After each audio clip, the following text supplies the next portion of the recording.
नमस्कार, मैं Anupama Jha A1 news में आपका स्वागत है। ये बात करते हैं कुछ राष्ट्रीय खबरों की। प्रधानमंत्री नरेंद्र मोदी 6 अगस्त यानी आज टाउन हॉल शैली के साथ नागरिकों से सीधे जुड़ेंगे। पहले रेडियो कार्यक्रम मन की बात के जरिए लोगों तक अपनी बात रखने के बाद अब वे सीधे संवाद करेंगे। इंदिरा गांधी इंडोर स्टेडियम में होने जा रहे इस कार्यक्रम को अमेरिका की तर्ज पर टाउन हॉल नाम दिया गया है। आपको बता दें कि इस मेगा इवेंट के दौरान नई पीएमओ ऐप भी लॉन्च की जाएगी, जिससे मोबाइल यूजर्स भी प्रधानमंत्री मोदी की वेबसाइट से जुड़ सकेंगे। वहीं इस मीटिंग को सरकार का नागरिक सहभागी मंच माईगॉव अपने 2 साल पूरे होने पर इस टाउन हॉल मीटिंग को आयोजित करेगा।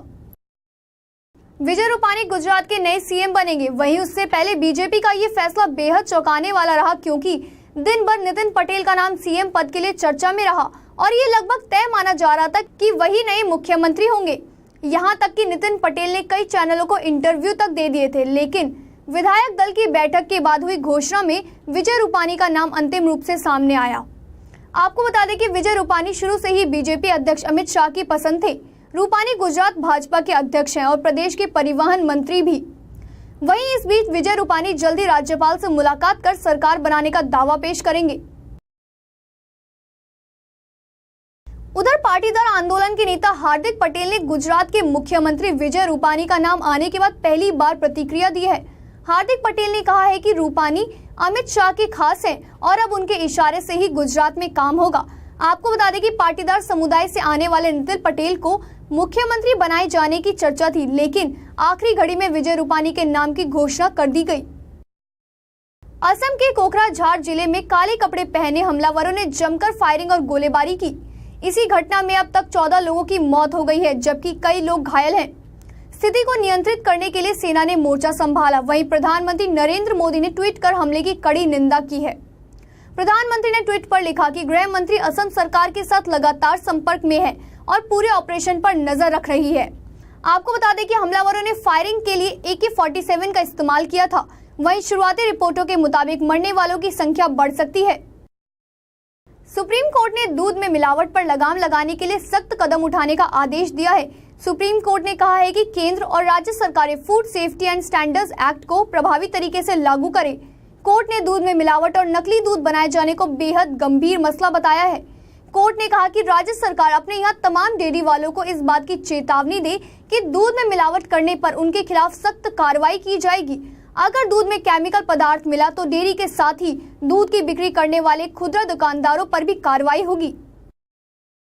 आंध्र प्रदेश के मुख्यमंत्री एन चंद्रबाबू नायडू ने प्रधानमंत्री नरेंद्र मोदी से मुलाकात की। माना जा रहा है कि मुलाकात के दौरान उन्होंने आंध्र प्रदेश की विशेष राज्य का दर्जा देने का मुद्दा भी उठाया।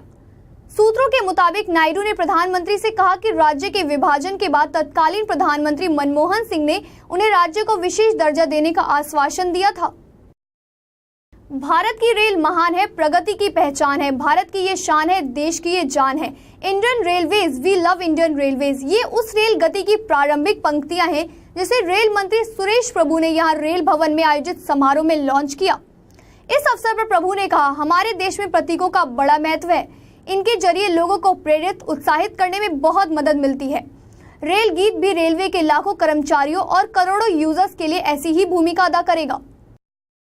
अफस्पा के खिलाफ अपना 16 साल से जारी अनशन समाप्त करने की घोषणा करने वाली मणिपुर की सामाजिक कार्यकर्ता इरोम शर्मिला को धमकी मिली है। शर्मिला को ये धमकी एक चरमपंथी गुट ने दी है। आपको बता दें कि अलगाववादी समूह SSUK ने शर्मिला को चुनाव न लड़ने और किसी बाहरी व्यक्ति से शादी न करने की चेतावनी दी है। गौरतलब है कि शर्मिला ने अपना अनशन समाप्त करने की घोषणा करने के साथ ही कहा था कि वे विधानसभा चुनाव भी लड़ेंगी। बीजेपी ने सपा सरकार के खिलाफ अपने तेवर और सख्त कर लिए हैं। झांसी पहुंचे प्रदेश अध्यक्ष केशव प्रसाद मौर्य ने कहा कि अखिलेश सरकार ही विकास की राह में सबसे बड़ा रोड़ा है। उन्होंने सवाल उठाया कि क्या दयाशंकर के लिए अलग और नसीमुद्दीन सिद्दीकी के लिए अलग अलग कानून है। बोले, सपा बसपा मिली हुई है और प्रदेश में अपराधी तांडव कर रहे हैं। साथ ही यूपी बीजेपी अध्यक्ष ने आरोप लगाया कि अखिलेश सरकार ने भू माफियाओं और खनन माफियाओं के साथ मिलकर 3 लाख करोड़ रुपए का घोटाला किया है। समाजवादी पार्टी के मुखिया मुलायम सिंह यादव ने राज्य के आने वाले विधानसभा चुनाव के लिए सपा की तैयारियों पर तंज करते हुए कहा कि राज्य में दोबारा सरकार बनाने के लिए नेताओं और कार्यकर्ताओं को जमीनों पर अवैध कब्जे समेत तमाम कारगुजारियां छोड़नी होंगी। आपको बता दें कि छोटे लोहिया के नाम से मशहूर रहे समाजवादी चिंतक जनेश्वर मिश्र की जयंती पर यादव के भाषण के दौरान गत लोकसभा चुनाव में एसपी की जबरदस्त पराजय की टीस भी उभरी। उन्होंने इस पराजय के लिए जनता नहीं बल्कि एसपी नेताओं को जिम्मेदार ठहराया। पाकिस्तान की जेल में एक पाकिस्तानी कैदी के हमले से एक भारतीय कैदी घायल हो गया। मीडिया को मिली जानकारी के मुताबिक पेशावर की केंद्रीय जेल में बंद भारतीय कैदी हामिद नेहाल अंसारी के वकील ने अदालत से कहा कि गत 2 महीने में उसके मुवक्किल पर 2 बार हमले हुए हैं। वकील ने कहा कि एक जेल अधिकारी अंसारी की रोज पिटाई करता है। पाकिस्तानी मूल के एक अमेरिकी दंपति ने दावा किया कि अमेरिका में उन्हें विमान से उतार दिया गया क्योंकि उनके पसीना निकलने, अल्लाह कहने और फोन पर एसएमएस करने से विमान में सवार क्रू की एक सदस्य असहज महसूस कर रही थी। वहीं विमान परिचालक ने दावा किया कि दंपति ने अपना फोन छिपाने का प्रयास किया और उसने दंपति को अल्लाह शब्द का इस्तेमाल करते सुना। रियो ओलंपिक का रंगारंग उद्घाटन समारोह ब्राजील के माराकाना स्टेडियम में हुआ। स्टेडियम में उद्घाटन समारोह को देखने के लिए बड़ी तादाद में लोग इकट्ठा हुए। पूरे ओलंपिक सेरेमनी में ब्राजील की संस्कृति और परंपरा का अनोखा रंग देखने को मिला। वहीं भारतीय दल 95 नंबर पर आया। बीजिंग ओलंपिक के गोल्ड मेडलिस्ट अभिनव बिंद्रा भारतीय सदस्यों के ध्वजवाहक थे। आपको बता दें कि रियो ओलंपिक में 28 खेलों में कुल 306 स्पर्धाओं में खिलाड़ी भाग लेंगे और 206 देशों के 11,000 से ज्यादा एथलीट रियो ओलंपिक में अपने हाथ आजमाएंगे। उधर रियो ओलंपिक में भारत की तरफ से सबसे अधिक शूटिंग इवेंट से मेडल की आस है।